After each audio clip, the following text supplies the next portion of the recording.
What is going on, guys? Harry here, and welcome back to another video on my YouTube channel. If you are new to my channel and you haven't subscribed, please do. And if you do enjoy this video, please leave it a like. It would mean a lot to me. But in this video, we've got my lineup builder for Gameweek 211 and a review on Gameweek 210. So we're going to get straight into Gameweek 210, October 15th to the 19th. Yeah, I am bitterly disappointed, guys. Honestly, I don't know if I can get any unluckier with what I'm about to show you. Yeah, we'll start at the bottom. Global D4. We got 236 points. Jeremy Doku DMP to kick us off. He actually just came back from injury. He trained with Rennes when international break was on. He didn't go to Belgium national squad, and he ended up getting injured in training. So he's got another injury. I think it's a separate injury from his previous one. Not ideal. Apparently he's going to be back before Christmas. Big blow. It was going to be his sort of debut weekend back playing. Yeah, gutting to be honest. Anyway, Messier, wicked game, 83. He got himself a goal against Standard Liège. I didn't expect his team to perform too well, and to be fair, they scored 2 in the last 10 minutes, so it was hard to predict that he'd score that highly of a score, but it helped me for sure. Pellegrini, poor game, 34-45 with the captain's bonus. Sandy Walsh, solid score, clean sheet away to Bershot, who are bottom of the league. And Kim Gui got me a clean sheet, 42.9 points, which got me the first Ethereum threshold of 0.01 Ethereum. Take it all day long, pretty close to the second threshold of 250 points, but we'll take it. Rookie League, I don't really pay much attention to this, really, yeah, it is what it is. 318 points is actually decent, to be fair. Philip Max, decent score. Jens Tutra, I think he got a goal. Mark Uth, solid score, considering no decisive. Chesney, clean sheet, penalty save as well, although he conceded a pen, which cancelled each other out. And then Bakayev, 44-54 with the captain's bonus. So I think that actually gets me a tier 1 common, which could be my first ever tier 1 common win. Not that it really matters for much, these commons, to be honest. If it's a goalkeeper, I'll take it all day long. Give me a Donnarumma all day long, but yeah, outfield players aren't going to really do much for me at this point. D5 global. This actually was crazy, to be honest, because I don't have enough limited cards really to make separate teams. I have a challenger D5 team that's pretty competitive, but the rest of my players are just sub slash DMPs. I knew Wolf weren't going to play, but he's my only forward limited. Fortuna 72, Mercier 83. And Ramerson 74, and then obviously Jay Gordner, is still on the bench for Ajax. We ain't getting a look in right now, but 256 with 3 players. I don't know. I got a lot wrong this game week, I think, but yeah, that one was really annoying, to be honest, because all these players could have played in my challenger team, but yeah, which I'll show you now. So D5 challenger. Dom came off the bench, solid score of 77, 96 with the captains. Souza, decent score, 58. Hubert, 37, pretty poor.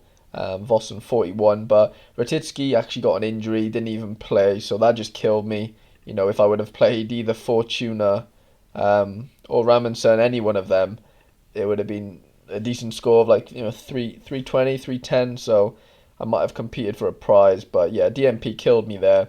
Global D3, Anthony Morris. Decent score of 47, to be fair, considering they conceded 2. I think they had a man sent off as well.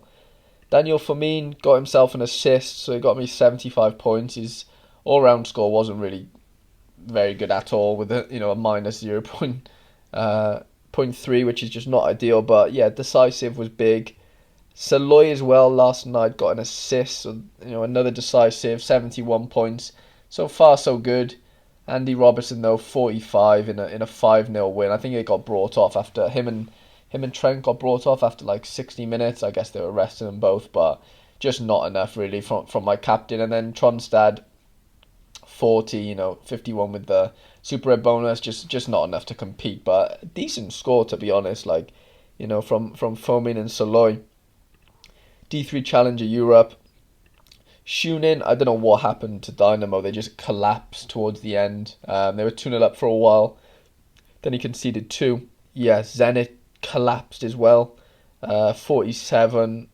Douglas Santos 57. Again, this guy scores crazy, to be honest, even though they conceded 2. Arsenal, really poor game. Minus 5.5 all-round score. Just not enough to compete. And then Thiam tonight, they actually lost 6-3, but he did get an assist, which got me 80 points. But yeah, I mean, Arsenal, I know it's easy to say. If I play Mercier here instead of Arsenal, that's 50 more points. You're looking at 330. It's still not really enough to compete for prizes. And then under 23 D3, Lafont, really poor game. Poor all-round score, 1-1 against Bordeaux. Vinicius Souza looks like a bit of a beast, to be fair. I don't think he's going to get many decisives, but as a midfielder, his all-round scores are really, really good. So I think he's had an 85, was it? Yeah, an 85 and a 58 in his last 2 games with no decisives, which is, really nice to see. Odilion, 5-1 to Bayern Munich, absolute battering. He didn't really play too great, as you can see by his score. Poor captain's choice, but I didn't really have much choice, to be honest. As you can see, Moussa Diaby 37, Lafont 31. It wouldn't have made no difference at all. Fiorentino Luis, decent all-round score, to be fair. Again, he's one of those midfielders that aren't going to score me too many decisives, but I'm just hoping his all-round score can make up for that, and get me to like those 60s without a decisive to get me on my way to a prize card. But yeah, another poor week really in 23s. And then we get to Champion Europe D3, guys. Honestly, this is the most gutting I've ever been after a game week. Like, genuinely, have a look at this. So, we started off with Jonas Hoffmann. He got a goal, 92 points with the bonus. Was very nice to see in terms of a start, because the last time he scored really well, what did he get? He got a 95 before the international break, and I didn't play him because I thought he was injured. I was gutted at that point, but now that I played him in this round, I was very pleased to see him score well again. And then Leo Dubois, a 98, penalty 1, 38 all-round score, got me 124 points almost, which was unbelievable, to be honest. I was honestly ecstatic. So you can imagine, I had these 2 players played on Saturday. I'm at nearly 216 points after 2 players have played, which is crazy to me. I've never had a start like that, ever. And then early in the morning, Etienne Green played against Strasbourg. They go 2-0 down in the first 38 minutes. I'm thinking, this is a disaster. Couldn't have started any worse for me. And then he ended up getting injured, getting brought off on the 41st minute. And ended up having a decent score of 42. So at this point, I was like, okay, I'm still in it. And then it all went downhill. Yeremy Pino with a score of 1.3 all round. Just absolutely killed any chances of anything, really. But Patrick Schick ends up scoring 1 goal against Bayern Munich. They were 5-0 down. He came out from nowhere, got me a goal, which gave me a massive lifeline. But Pino absolutely killed me. And the thing is, I picked Pino over Pellegrini, who's my normal midfielder for Champions Europe, and to be fair, he got a worse score than Pino, so I was right in my choice, but it still wasn't enough. And this is where it gets crazy, right? So it says I'm 37th there, but if you go on Sorare data and have a look at the rankings, I actually finished 36th. I finished 0.75, 0.75 away from a card prize. I think top 35 get prizes. Look, top 35, and I'm 1 position out from it. I honestly I'm just gutted. I'm genuinely absolutely gutted. But I can't look back too much. I just have to move forward. People have been in this position before. It's not a nice position to be in, but it is what it is. I can't do anything about it at this point. I'm pretty sure Hoffman did get adjusted as well. I think he was on like 75 or 76 at one point. So yeah, and Opta. You could say Opta screwed me, whatever it is. Like I said, it is what it is. I'm a position or 2 away from a card, a tier 2 Champions Europe card, which is actually surprisingly like a good card to get, because normal tier 2s aren't really worth it a lot of the time, but there's some crazy players in here. Robertson, Golovin, Suarez, Mofi, Akambi, Botman, Lorente, Parejo, Aspas, PK, Dest, Coutinho, Guendouzi, Cuadrado. There's some crazy players in here, which yeah, it would have been really really nice to win, but like I said, it is what it is. Let's look forward to midweek games. We're going with 5 teams, but only 3 to 2 are going to compete for prizes. So we'll go with I'll show you my D5 team first. This is a complete throw together team. I'm not expecting anything. I'm basically doing it just for training, really.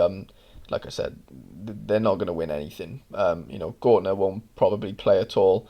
Fortuna should play, to be fair. Ramerson should play. Suso probably should play as well, but Wolf won't. So there's only 3 players playing there, so I'm not expecting anything, to be honest. I'm just, like I said, throwing them in. I'll show you my special weekly team. Again, there's a few players who won't probably play again. So we got Tob Lacen in goal against West Ham. Van der Voort's number 1 there. I can't see him playing, to be fair. Odilon, I think he'll probably play, but then a part of me thinks they got battered on the weekend 5-1. I think they could bring in Tapsoba. They could bring in a few different centre-back options. He could lose his place. I am a little bit worried about that, so I am throwing him in special weekly for now. Ben Johnson, he played on the weekend, to be fair. Played well, and I think Koufal's injured right now, so I think he's been covering at right back. He probably will start. Moussa Diaby, again, it's hard. After you've lost 5-1, albeit against Bayern, there's always going to be changes. So I'm a little bit scared for my Bayer Leverkusen boys, so I'm throwing him in here. And then Yorbe, I don't think he'll start against Monaco, but he might come off the bench, nick a goal. He seems like he's got a knack for scoring goals off the bench, so I'm throwing him in there just in case. So they're my 2 throwaway teams, that I'm not expecting much from. I'll show you my D4 team that I'm looking to try and get an Ethereum threshold with. So we're going with Szczesny, common goalkeeper. We're going with Diogo Leite. They're away to Ludogorets. Then we're going with the Zenit stack. Look, they're playing against Juventus. I'm not expecting much at all. Asmoon, Wendell, Santos.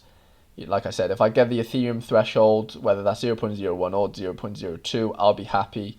Because I don't see Zenit taking much away from that Juventus game. Then we've got 2 D3 teams. So first I'll show you my Champions Europe team. Very, very similar team to the weekend. So we're going with Anthony Lopez in goal. He should be back. Well, he is back from suspension, although that's a league suspension, so it doesn't really make a difference for the Europa Conference League. We're going with Lopez, Dubois, Andy Robertson, Yeremi Pino, and Patrick Schick. I'm scared that Patrick Schick might not play because he does like to play. The Bayer Leverkusen manager does like to play Aurelio, the Argentinian striker. He likes playing him in the Europa League games. So, I'm not fully confident that this team even all start. So, it's like I said, I'm not confident in it really. But if they do all start, then there's a good chance of that team competing. The prize pools aren't crazy this week, obviously, because it's midweek. 267 participants, 22 prizes. I'm not expecting the world at all. And then my D3 team, this is probably my best team. I have brought in Alexander Maximienko. Etienne Green, like I said, got injured on the weekend, so I did want to bring in another option for under 23s, but also he does double up as a Europa League goalkeeper as well. I only have Anthony Lopez right now as my other rare, so it's nice to have 2 options now each midweek. We've brought him in. We're going with Fortuna after his good score on the weekend. They're playing Partizan Belgrade. We've got Sondre Tronstad. They're at home to Spurs. Obviously won't be an easy game at all, but I hope he can sort of get a decent all-round score there. I'm not expecting a decisive from him. Then we're going with Lorenzo Pellegrini.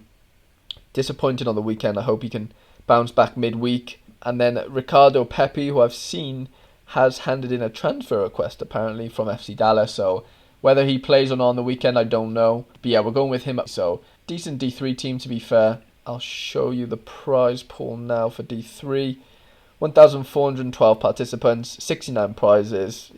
Not a great ratio at all, but it is what it is. You can't complain with with them giving away free cards, you know, although it's getting very competitive these days in SO5, but it's still very enjoyable. I'm just absolutely gutted about my 37th/36th place in Champions Europe, but what can you do? It happens. It's funny though, because like that start I had with Dubois and Hoffman, like genuinely now, like since January this year when I first came on the platform, I don't think I've ever had a start that good. You know, having 216 points worth of players after 2 played. Like I've never ever had that. So it just shows how, one, either my players just don't score very well, and two, how hard that is to sort of achieve. Yeah, it happens. Still gutted with Pino's score, to be honest. Really expected more from him. Hope you have enjoyed this video, guys. If you did, please leave it a thumbs up. Good luck for midweek. Hope your team smash it, and I shall see you in the next video.